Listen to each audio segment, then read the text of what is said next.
չունեմ քաղաքի մեկը երվից, որ մասնակցեմ իմ ձայնը տամ։ Հիմա ինչի ես Գուցե ձեր ընտրատեղամասում նախկինում այս ընտրատեղամասում եք մասնակցել։ Չէ։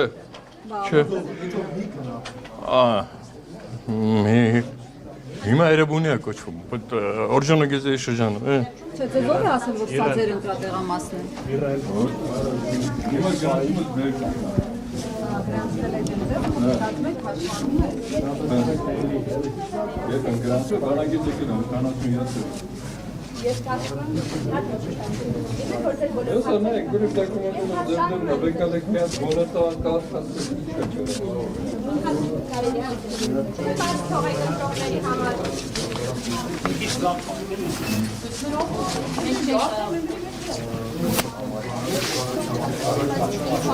Մոտեցեք, իրար հետ եք,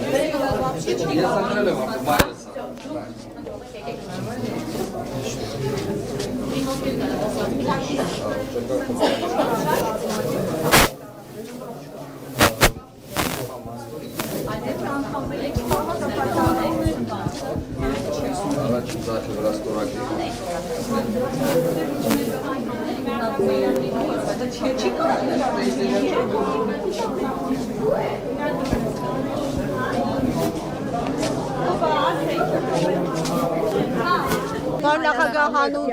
ինչի քվեարկեցիք եք։ Հանուն Հայաստանի, էլ ինչ։ Ինչպիսի Հայաստանի։ ինչ արժեքներ լինել։ Ազգային, ինքնություն,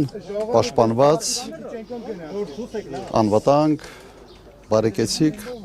Պարոն նախագահ, դիմության շանսերը ինչպես եք գնահատում։ բարձր եմ գնահատում։ Իսկ անգամ ձեր ինչ կարողանաք ստանալ, որն է լինելու ձեր քայլերը, շատ են քննադատում ձեզ, որ դուք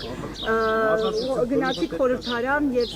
աշխատեցիք բնականon, մինչդեռ մարդիկ սպասում էին գուցե այլ քայլեր, ավելի ռադիկալ։ Այս անգամ ինչպես եք տրամադրված, կան հետընտրական պլան B։ Զարգացումներ։ Մի քիչ լավ, իհարկե լինելու են, եթե մեր ծրագրին ծանոթ եք, ապա իսկապես ռադիկալ փոփոխություններ լինելու են։ Անցած անգամ մեր մանդատները բավարար չէին ուղղակի նպատակի հասնելու համար եւ եղել ենք ընդդիմություն, պայքարել ենք, ոչ միտեղ հետ չենք նահանջել եւ ռադիկալ ընդդիմադիր որպես ուժ, կարծում եմ ոչ մեկի մոտ կասկած չկա, որ հենց մենք ենք ամենից ռադիկալը։ Что вы ждете от этих выборов? Перемен. Каких? Хороших перемен. Просто надо на самом деле остановить вот эту череду потерь, череду отступления от принципов, череду потери суверенитета и многое-многое другое. То есть нужны серьезные изменения в стране.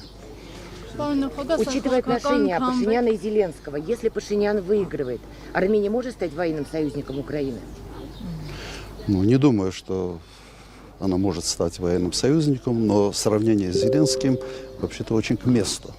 Да, они на самом деле очень похожи своим авантюризмом и своим просто беспардонным отношением к интересам собственной страны.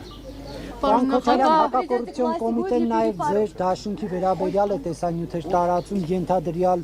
կաշառք բաժանելու հետ կապված սա ինչպես կմեկնաբանեք։ Ծանոթ չեմ այդ նյութերին, 3 հակակոռուպցիոն կոմիտեի բենեֆիսներ ամբողջ օրը ինչ որ ձայնագրություններ էր տարածում, տպավորությունը այնպեսին է, որ այս երկրում բոլոր քաղաքացիները գաղտնալսվում են։ Եթե դուք օրինակ հաշտեք այդ մտքի հետ, եթե ուրիշները հաշտեն այդ մտքի հետ, թող քվեարկեն այն ուժի համար, որ այս մթնոլորտը ստեղծեց։ Տեղաշոր են մտնում, խոհանոց են մտնում, ուղղակի խայտարակություններ։ Ես այսպիսի բան չեմ հիշում, որ հարյուրավոր մարդկանց վրա բոլորը ընդդիմադիր անխտիր, քրեական գործեր, տնային կալանքներ ու եւ այլ, սա ուղղակի խայտարակություն է։ Բայց այնուհանդերձ բացառում եք, որ ձեր ուժերը Վախն է պատճառը։ Վախն է կաշկանդում։ Վախը չի, կարծում եմ իրենք ուզում են վախ սերմանել, քանի որ Նիկոլ Փաշինյանը բոլորը գիտեն, որ շատ վախկոտ մարդ է, իսկ վախկոտ մարդը իր ֆոբիաները պրոյեկտում է քաղաքացիների վրա եւ մտածում են, որ այդ վախի մթնոլորտը տարածելով իրենք կստանան իրենց համար ցանկալի արդյունքը։ չի ստացվելու։ Պարոն նախագահ, սա քաղաքական քամբեք է, դուք վերադարձաք քաղաքականություն, եթե քաղաքացիները ձեզ բավականաչափ քվետան, ինչու պիտի հավատան, որ վաղվա Հայաստանն ավելի անվտանգ է, քան այսօրվա։ Իսկ ինչու չպիտի հավատան։ Դե ծանր դառը փորձ ունեն այսօրվա։ Դառը փորձ, իմ ժամանակվա փորձը դառը չի, քաղցր փորձ է, 10 տարի անվտանգ երկիր է եղել